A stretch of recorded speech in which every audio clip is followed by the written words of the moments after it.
Hello student, स्वागत है आपका आईसीटी वर्चुअल क्लासेस में। मैं हूं कविता, आपकी साइंस टीचर। उम्मीद करती हूं आप सभी अच्छे होंगे और स्वस्थ होंगे। तो क्लास हम डिस्कस कर रहे थे अपना क्वेश्चन पेपर, और क्वेश्चन पेपर में अभी तक आपने काफी सारे क्वेश्चंस को देखा है, प्रैक्टिस की है। देखो, आपका जो प्रीवियस लेक्चर था वहां पर आपने जो क्वेश्चन पेपर है वो स्टार्ट भी किया है, उसके काफी सारे क्वेश्चंस आपने यहाँ पे सॉल्व भी किए हैं। तो कुछ क्वेश्चंस रह जाते हैं हमारे पास, वो कौन कौन से क्वेश्चन एक बार देख लेंगे। अभी तक जो क्वेश्चन हमने सॉल्व किए हैं उसको देखो, मैं यहाँ पे टिक कर रही हूँ जो जो क्वेश्चन हमने सॉल्व कर लिए हैं।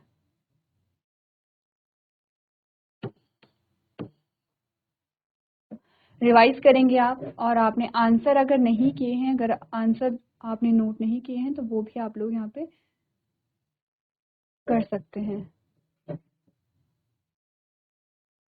चलो, क्वेश्चन नंबर 2 का जो ख है वो हमने यहाँ पे सॉल्व किया है। आते हैं क्वेश्चन नंबर 3 पे। क्वेश्चन नंबर 3 का जो ग है वो हमने यहाँ पे सॉल्व किया है। क्वेश्चन नंबर 4, जहाँ से very short answer type questions हमारे पास स्टार्ट होते हैं, तो यहाँ पर हमने क्वेश्चन नंबर 4 का जो घ है वो यहाँ पे सॉल्व किया है। क्वेश्चन नंबर 5 आ जाओ, जो शॉर्ट आंसर टाइप क्वेश्चंस है। 3 नंबर का एक क्वेश्चन आपके पास यहाँ पे आएगा। और यहाँ पर हमने बात की है क्वेश्चन नंबर 6 का जो ख है, उसमें हमने कहा सूक्ष्म जीवों के मुख्य वर्ग कौन कौन से हैं, वो हमने यहाँ पे उनके नाम लिखे थे। नेक्स्ट क्वेश्चन नंबर 6 का जो घ है ये भी हमने यहाँ पे सॉल्व किया था, जिसमें आपको जाइगोट और एम्ब्रियो जो है, जाइगोट एंड फीटस नहीं बल्कि एम्ब्रियो यहाँ पे होगा, एम्ब्रियो, उसका जो डिफरेंस है वो हमने यहाँ पर देखा था। चलो, उसके बाद आपका क्वेश्चन आता है यहाँ पे क्वेश्चन नंबर 6 जो है, जिसमें हमने यहाँ पे वीड्स के बारे में बात की थी। लॉन्ग आंसर क्वेश्चन जो हैं वो हमने स्टार्ट कर लिए हैं, वो हम यहाँ पे डिस्कस कर रहे हैं। और यहाँ पर ये प्रश्न जो है आपके वो 4 नंबर के लिए आपसे पूछे गए हैं। 4 नंबर का जो है वो एक क्वेश्चन है। इसमें हमने यहाँ पर देखा था, आपको एक होमवर्क में दिया गया था। होमवर्क क्या था? होमवर्क क्या था यहाँ पे? होमवर्क था सिंचाई किसे कहते हैं। जल संरक्षित करने वाली सिंचाई की 2 विधियों का वर्णन कीजिए। सिंचाई कहते हैं, व्हाट इज इरिगेशन, सिंचाई क्या है, तो ये आपको होमवर्क में दिया गया था। आपका जो फर्स्ट चैप्टर है उसमें आपका ये क्वेश्चन आपको दिया गया था। तो सिंपल सी चीज है, थोड़ा सा डिस्कस कर लेते हैं। वैसे आप लोगों ने ये जो क्वेश्चन है ये किया होगा, थोड़ा सा हल्का सा हम डिस्कस कर लेते हैं। सिंचाई का मतलब क्या होता है कि जब जो यहाँ पे फसल, हमारी फसल होती है, उसे टाइम टू टाइम जब आप पानी देते हैं, ठीक है, तो उसको हम क्या कहते हैं? सिंचाई कहते हैं। तो अगर आपने कहा कि आप वहां पे पानी दे रहे हैं, एक होता है बारिश का होना, बारिश जब हो रही है मतलब आपको सिंचाई की जरूरत नहीं है। लेकिन जब बारिश नहीं होती है, जब आप खुद से यहाँ पे पानी देते हैं पौधों को या अपनी फसल को, तब उसे सिंचाई कहते हैं। सिंचाई के अलग अलग तरीके आपने देखे होंगे, जैसे कि आपने घर गांव में देखे होंगे कि नहर बनी हुई रहती है और नहर के द्वारा भी सिंचाई होती है। जैसे आप पाइप के द्वारा भी सिंचाई करते हैं। जैसे आपने कहा कि जो ड्रिप इरिगेशन होती है उसके द्वारा भी यहाँ पे सिंचाई होती है। फव्वारा प्रणाली जो हमने कहा था, उसके द्वारा भी यहाँ पे क्या होती है? सिंचाई होती है। तो अलग अलग तरीके हैं सिंचाई के। अब आपको 2 विधियों का नाम बताना था जिससे कि पानी जो है उसकी बचत हो। तो उसमें जैसे आपने फव्वारा प्रणाली पढ़ी थी, ड्रिप इरिगेशन पढ़ा था। ड्रिप इरिगेशन में आपने कुछ ऐसे देखा था,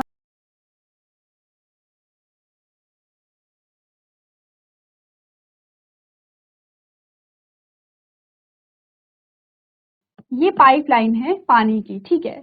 और यहाँ पर फॉर एग्जांपल कोई क्या है? प्लांट है, यहाँ पर कोई प्लांट है। तो ड्रिप इरिगेशन में क्या होता है कि बूंद बूंद से, अब ये खेत है, ठीक है, ऐसे नहीं कि नीचे है ये ऊपर है, कि ऐसा फ्लैट है और पाइपलाइन ऐसे बिछी हुई है, पाइपलाइन ऐसे बिछी हुई है। कुछ पौधे पाइप के इधर है, कुछ पौधे पाइप के इधर हैं। तो हमने कहा कि इस यहाँ पर भी क्या है? पौधा है, ऐसे है। अब यहाँ से जो पानी निकलेगा वो ड्रिप के माध्यम से निकलेगा ऐसे।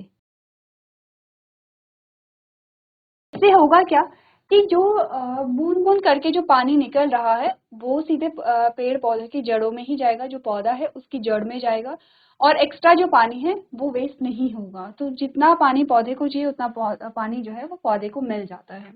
चलो, ये तो आपने क्वेश्चन कर लिया होगा, क्वेश्चन नंबर 7 जो है। आगे बढ़ते हैं और बात करते हैं क्वेश्चन नंबर 8 की। ठीक है, क्वेश्चन नंबर 8 में है संकट वन एवं विलुप्त प्रजातियों में क्या अंतर है? What is the difference between endangered and extinct species? अब बताओ, आपको बताना है जो एंडेंजर्ड स्पीशीज है और जो एक्सटिंक्ट स्पीशीज है उसमें क्या डिफरेंस है। तो थोड़ा सा देख लेते हैं, ये क्वेश्चन आपका आया है conservation of plants and animal. ठीक है, जब हम ये चैप्टर पढ़ रहे थे तो हमने एक ऑर्गेनाइजेशन के बारे में बात की थी, IUCN, international union for conservation of nature. ठीक है, IUCN। IUCN एक ऑर्गेनाइजेशन है, एक संगठन होता है, बहुत सारे संगठन आपने देखे होंगे, ऐसे ही IUCN एक संगठन है। अंतर्राष्ट्रीय संगठन है, इंटरनेशनल संगठन है, यानी कि सिर्फ एक कंट्री इसमें नहीं है, बहुत सारी कंट्री इसमें होंगी। और इस संगठन का जो मेन काम है वो क्या है, यहाँ पर आपने कहा जो नेचर है, जो प्रकृति है, उसको कैसे बचाया जा सके, प्रकृति को नुकसान ना पहुंचे, इसी के संदर्भ में ये बात करता है और उसी के लिए ये काम भी करता है। तो यहाँ पर क्या होता है, देखो कंजर्वेशन की बात करता है ये कंजर्वेशन या संरक्षण की बात करता है सबसे पहले। तो इसकी आवश्यकता क्यों पड़ी, यही क्वेश्चन हमारा सेम आता है, जो हम चैप्टर को पढ़ रहे थे तो सेम यही क्वेश्चन आया था, क्यों कंजर्वेशन की रिक्वायरमेंट है, क्यों कंजर्वेशन की हमें आवश्यकता पड़ी है। तो आपने कहा क्योंकि बहुत सारी ऐसी मैनमेड एक्टिविटीज हैं जिसकी वजह से हम देख रहे हैं कि प्लांट स्पीशीज जो है वो खत्म हो रही हैं, एनिमल्स जो हैं वो खत्म यहाँ पर हो रहे हैं, हमारी अर्थ का जो टेम्परेचर है वो बढ़ता चला जा रहा है, जो कि ग्लोबल वार्मिंग के फॉर्म में हमारे पास आ रहा है, ग्लेशियर जो है वो पिघल रहे हैं day by day, air pollution, water pollution, soil pollution, यहाँ पर नॉइज पॉल्यूशन, हर टाइप का जो पॉल्यूशन है वो बढ़ता चला जा रहा है। अब ये सारी जो चीजें हो रही हैं वो उसका जो मेन रीजन है, देखो वैसे तो हमने का दो रीजन होते हैं, किसके, अगर हम किसी पर्टिकुलर रीजन को देखें, जैसे कि डिफॉरेस्टेशन के, हमने कहा कि वैसे तो जंगलों की कटाई या जंगल के खत्म होने के दो रीजन होते हैं, एक होता है मैनमेड एक्टिविटीज और एक होता है नेचुरल डिजास्टर जो होते हैं। तो नेचुरल डिजास्टर जो है वो भी आपने कहा कहीं ना कहीं मैनमेड एक्टिविटीज की वजह से ही होता है। जैसे कि नेचुरल डिजास्टर में हमने यहाँ पे फॉरेस्ट फायर की बात की थी एंड फ्लड की बात की थी, यानी कि जंगल में आग लगना या बाढ़ आना या सूखा पड़ना, ये तीन चीजें हमने देखी थी जो हम नेचुरल डिजास्टर में काउंट करते हैं।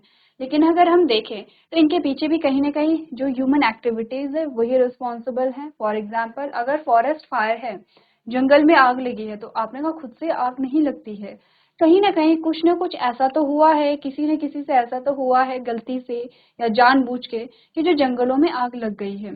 आपने कहा कि जंगल में जो बाढ़ आती है या कहीं भी कोई बाढ़ आती है, तो क्योंकि हमने पेड़ पौधे रखे ही नहीं हैं, ठीक है, जिससे कि यहाँ पर जो पानी है वो कंट्रोल हो, क्योंकि हमने इतना टेम्परेचर हाई कर दिया, इतना ज़्यादा टेम्परेचर कर दिया है अर्थ का कि ग्लेशियर पिघल रहे हैं और एकदम से सडनली हमें क्या देखने को मिल रही है, बाढ़ देखने को मिल रही है। जो हमारा एक साइकिल चलती है, क्लाइमेट की एक साइकिल जो चलती है कि कब बारिश होगी, कब सर्दियों का टाइम आएगा, कब यहाँ पे गर्मियों का टाइम आएगा, वो डिस्टर्ब हो रहा है। तो आपने कहा शिफ्ट होते चले जा रहे हैं, अगर आप देखेंगे तो रेनी सीजन जो है वो उसमें क्या है, वो देरी से स्टार्ट हो रहा है और जब स्टार्ट होता है तो बहुत ज़्यादा बारिश होती है। ठीक है, जैसे कि हमने कहा कि जो विंटर सीजन है वहाँ पर जो बारिश है वो बहुत कम होती है और जो होती भी है तो वो लेट होती है। तो आप देख रहे हैं कि डिले हो रहा है हर एक मौसम में। तो इसका रीजन कहीं ना कहीं जो ह्यूमंस हैं वही होते हैं। तो सबसे पहले हम डिफॉरेस्टेशन के बारे में बात करते हैं। डिफॉरेस्टेशन हुआ है तो प्लांट्स कटे हैं, एनिमल्स जो है उनका हैबिटाट जो है वो यहाँ पे डिस्ट्रक्ट हुआ है। इसके अलावा आपने कहा कि जो यहाँ पे एक वाटर साइकिल है जो कि पेड़ पौधों की वजह से थी वो यहाँ पे डिस्टर्ब हुई है। तीसरा आपने कहा कार्बन डाइऑक्साइड जो है, क्योंकि उसकी खपत हो रही थी तो अब वो नहीं हो पाएगी, तो इसीलिए कार्बन डाइऑक्साइड का अमाउंट ऑब्वियसली बात है बढ़ेगा और टेम्परेचर बढ़ेगा। तो ये बहुत सारे ऐसी चीजें हैं, जैसे कि आपने कहा कंस्ट्रक्शन। अब आप देख रहे हैं कि कंस्ट्रक्शन हो रहा है और हर जो जमीन है वो सीमेंटेड हो रही है। इससे क्या होगा, आपने कहा जो हमारा भूमिगत जल है, अंडरग्राउंड वाटर है, उसकी क्वांटिटी में कमी आएगी। ठीक है। इसके अलावा जो आपकी फैक्ट्रीज होती हैं, जो कंपनीज हैं, वहाँ का जो वेस्ट है, वहाँ का जो धुआं है, वो भी उसका प्रॉपर जो है वो निपटन तो नहीं होता है। या तो आपने कहा कि वो जो वाटर बॉडीज होती हैं वो वहाँ पे डाल दी जाती हैं, या फिर आपने कहा कि ऐसे कहीं भी एक जगह है वहाँ पर डंप कर दिया जाता है। तो कहीं ना कहीं वहां से जो चीजें हैं वो डिस्टर्ब हो रही हैं। ये सारी मैनमेड एक्टिविटीज हैं और इसकी वजह से आप देख रहे हैं कि जो प्लांट और एनिमल स्पीशीज है उसमें कमी आ रही है धीरे धीरे। तो क्योंकि यहाँ पर जब देखा गया है, जैसे कि हमने टाइगर का एग्जांपल लिया था कि जो 90s में जो टाइगर है उनका नंबर बहुत कम हो गया था, एकदम से कम हो गया था। तो जब यहाँ पर देखा गया कि टाइगर देखने को नहीं मिल रहे हैं, उनका नंबर बहुत कम है, तब इस बात पे ध्यान दिया गया कि टाइगर जो है उनका नंबर कम होते जा रहा है और वो विलुप्त होने के कगार पे है। तो तब जाकर प्रोजेक्ट टाइगर, ऐसे काफी सारे प्रोजेक्ट और ऐसे काफी सारे जो रूल्स और रेगुलेशंस जो हैं उनको निकाला गया, अप्लाई किया गया। तो हमने कहा कि यही काम है आईयूसीएन का। आईयूसीएन न सिर्फ यहाँ पर कंजर्वेशन की बात करता है, बल्कि आईयूसीएन ये भी देखता है कि किसके कंजर्वेशन की जरूरत है, किस पे कितना ज्यादा ध्यान देना है, किस पे कम ध्यान देना है। जो चीजें हम अप्लाई कर रहे हैं, जो प्रोजेक्ट हम यहाँ पर लेकर के आ रहे हैं, या जो नई पॉलिसीज हम यहाँ पे लेकर के आ रहे हैं, वो काम कर रही हैं या नहीं कर रही है, रिजल्ट क्या है उनका। तो आपने कहा कि आईयूसीएन हर चीज को देखता है बेसिकली, और ये एक लिस्ट जारी करता है जिसे कि रेड डाटा बुक या रेड लिस्ट भी कहते हैं, रेड डाटा बुक या रेड लिस्ट कहते हैं। तो ये एक रेड डाटा बुक में एक सूची होती है। बेसिकली सूची क्या है, ये सूची बताती है कि कौन स्पीशीज, कौन से स्पीशीज कितने ज्यादा खतरे में, वो प्लांट एनिमल स्पीशीज हो सकती है। तो जो जितनी ज्यादा खतरे में है वो टॉप में होगी, जो जितने कम खतरे में है वो सबसे नीचे होगी, लीस्ट कंसर्न में जो आते हैं। अब क्या होगा, अकॉर्डिंग टू देयर कंडीशन और पोजीशन, उन पे ध्यान दिया जाता है कि किस पे कितना ध्यान दिया जाना चाहिए। जैसे कि जो सबसे टॉप में होगा, इट मीन्स कि सबसे ज्यादा ध्यान उस पे दिया जाना चाहिए और क्विकली दिया जाना चाहिए। ठीक है। तो रेड डाटा बुक पहले तो लिस्ट जारी करेगा कि किस स्पीशीज की क्या कंडीशन है। दूसरी चीज, रेड डाटा बुक सिर्फ ऐसा नहीं है कि लिस्ट जारी कर दी तो चलो इसका काम हो गया है, नहीं। उसके बाद ये भी देखा जाता है, जैसे टाइम टू टाइम ये जो लिस्ट है ये जारी होती रहती है, तो देखा जाता है कि प्रीवियस जो आपके एक्शन थे, प्रीवियस जो आपने यहाँ पे कोई प्रोजेक्ट आपने स्टार्ट किया है, या कोई रूल्स या कोई पॉलिसीज आपने अप्लाई की है, ठीक है, किस फील्ड में या किस स्पीशीज को कंजर्व करने के लिए आपने क्या काम किया है और उसका रिजल्ट क्या निकला है, पॉजिटिव निकला है तो ठीक है, अच्छी बात है, उसे कंटिन्यू कर सकते हैं। लेकिन अगर उसका नेगेटिव निकला है तो फिर जांच होती है। अगर कोई भी रिजल्ट नहीं निकला है, जीरो है, एज इट इज है, तो फिर क्या होता है, वो जो पॉलिसीज है वो चेंज की जाती हैं कि इससे कोई फायदा नहीं हुआ तो क्यों नहीं हुआ, ऐसे कौन से रूल्स या ऐसे कौन से प्रोजेक्ट हैं जिससे कि इसका फायदा होगा। ठीक है। अब जब रेड डाटा बुक में जो रेड लिस्ट निकलती है, रेड डाटा बुक में जो रेड लिस्ट निकलती है, उसमें आप अलग अलग कैटेगरीज देखते हैं। ठीक है, अकॉर्डिंग टू देयर कंडीशन और देयर पोजीशन, कि कौन विलुप्त होने के कितने ज्यादा खतरे में है, कौन यहाँ पर समाप्त होने के कितने ज्यादा खतरे में है।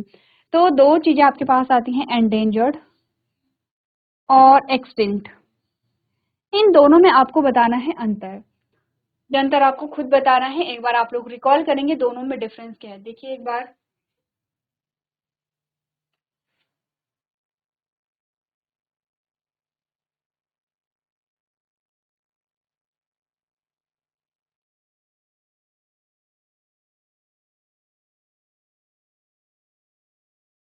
देखो, अगर यहाँ पर डिफरेंस हमें देखना है तो एक सिंपल सा डिफरेंस जो है आपने देखा होगा, एंडेंजर्ड का मतलब होता है वो स्पीशीज, स्पीशीज की वो कंडीशन कि वो अब विलुप्त होने के कगार पे है। विलुप्त होने का मतलब है समाप्त हो जाना, यानी कि उस स्पीशीज का एक भी जो सदस्य है वो अर्थ पे एग्जिस्ट नहीं करता है, क्योंकि उसे काफी टाइम से नहीं देखा गया है, कहीं भी नहीं देखा गया है। तो वो विलुप्त माना जाएगा, यानी कि वो एक्सटिंक्ट माना जाएगा। तो एक्सटिंक्ट का मतलब है कि वो समाप्त हो चुका है, उसका कोई भी जो सदस्य है वो अर्थ पे नहीं है। जबकि एंडेंजर्ड क्या है कि वो ऐसी कंडीशन में है कि उसके कुछ सदस्य पाए जाते हैं, लेकिन अगर उन पे ध्यान नहीं दिया गया तो धीरे धीरे वो क्या हो जाएंगे, यहाँ पे विलुप्त हो जाएंगे या एक्सटिंक्ट यहाँ पर हो जाएंगे। ठीक है, चलो आगे बढ़े।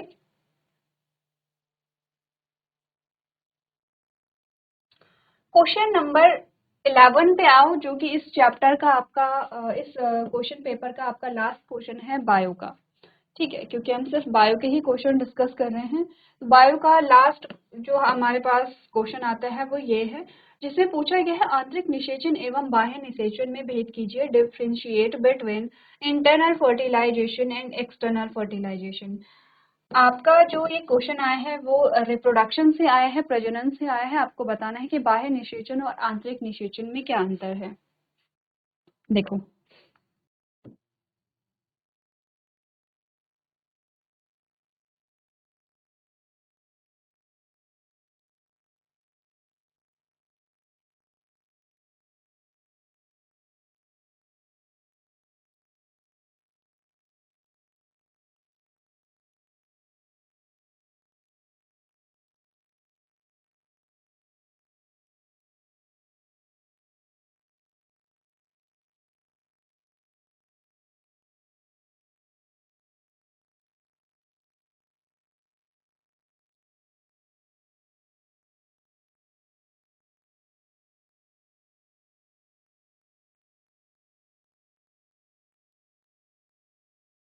एक फर्टिलाइजेशन तो ये है, ठीक है।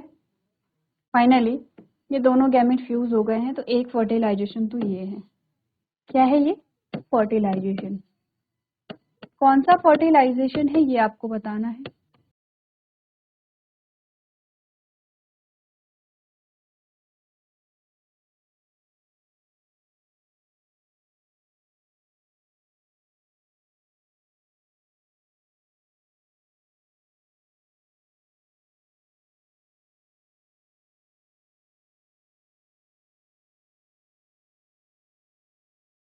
ये क्या है?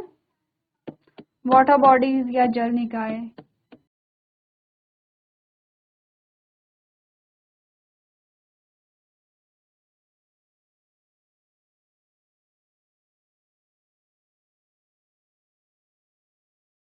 एक जो फर्टिलाइजेशन है वो ये है।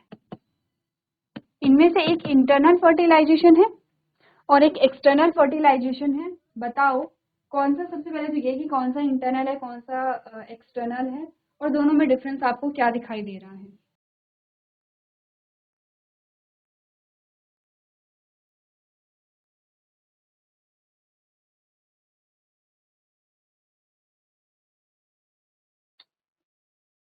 चल, अगर आपने ध्यान दिया तो आपने यहाँ पे नोटिस किया होगा, हम बात कर रहे हैं यहाँ पर ह्यूमन में, और ह्यूमन में हम बात कर रहे हैं फीमेल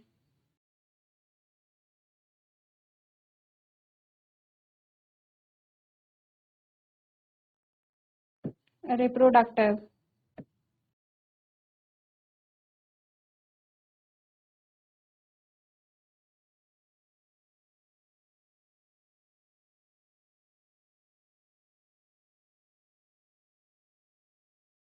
ये आपका फीमेल रिप्रोडक्टिव सिस्टम आता है, जिसमें हमने यहाँ पर दिखाया है किसको, किसको दिखाया है, फर्टिलाइजेशन को दिखाया है। ठीक है।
कुछ फ्रॉक जैसा स्ट्रक्चर लग रहा है, ठीक है। तो हम बात कर रहे हैं यहाँ पे जो यहाँ पर ये गैमीट हैं, ये फ्रॉक के गैमीट हैं। तो देखो डायग्राम से बहुत क्लियरली विजिबल है कि हम बात करेंगे कि ये इंटरनल फर्टिलाइजेशन होगा और ये जो है वो एक्सटर्नल फर्टिलाइजेशन होगा। इंटरनल का मतलब होता है inside the body,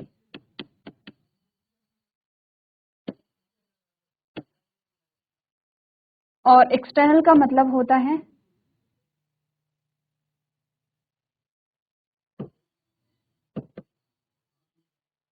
outside the body, ठीक है।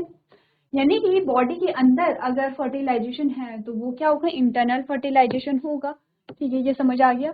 और अगर बॉडी के बाहर फर्टिलाइजेशन हो रहा है यानी कि वो क्या होगा, एक्सटर्नल फर्टिलाइजेशन होगा।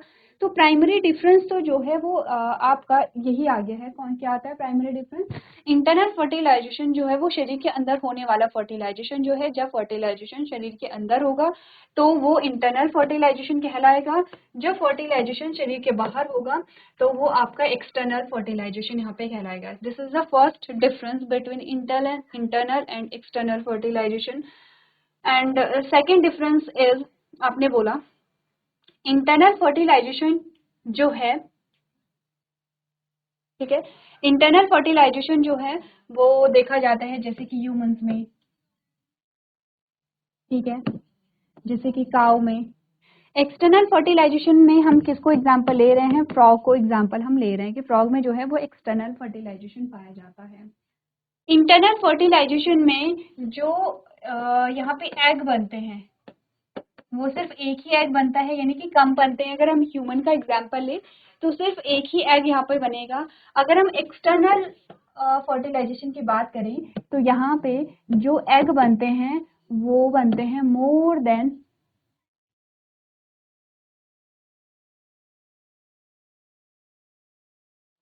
100, 100 से भी ज्यादा एग बनते हैं वन टाइम में, ठीक है।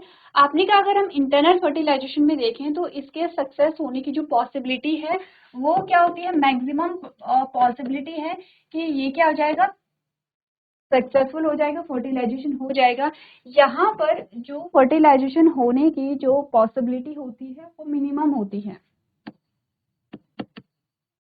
ठीक है, वो मिनिमम होती है यहाँ पे। नेक्स्ट अगर हम फर्टिलाइजेशन की बात करें तो हमने कहा कि यहाँ पर जो फर्टिलाइजेशन है उसमें जो आपके फैक्टर्स होते हैं, जैसे कि आपने कहा कौन से फैक्टर, जो इन्वायरमेंटल फैक्टर्स होते हैं, जैसे कि यहाँ पर कोई भी ऐसा प्रेडेटर आ सकता है कि जो कि इस गैमेट को खा सकता है, कोई भी जीव, जलीय जीव ये इस गैमेट को खा सकता है, या ये जो गैमेट है वो पानी में डिस्ट्रॉय हो सकता है, या फिर आपने कहा ये पानी में बह सकता है। तो इसीलिए यहाँ पर इसके सर्वाइवल चांसेस कम होते हैं, जबकि इंटरनल फर्टिलाइजेशन में ऐसी कोई कंडीशन हमें देखने को नहीं मिलती है। तो देखो अब डायग्राम आपके सामने है। अब यहाँ पर जो डिफरेंसेस हैं, आपको डिफरेंसेस भी काफी बता दिए हैं, एक एक करके ये जो डिफरेंस है उन्हें आप लोग लिख लेंगे।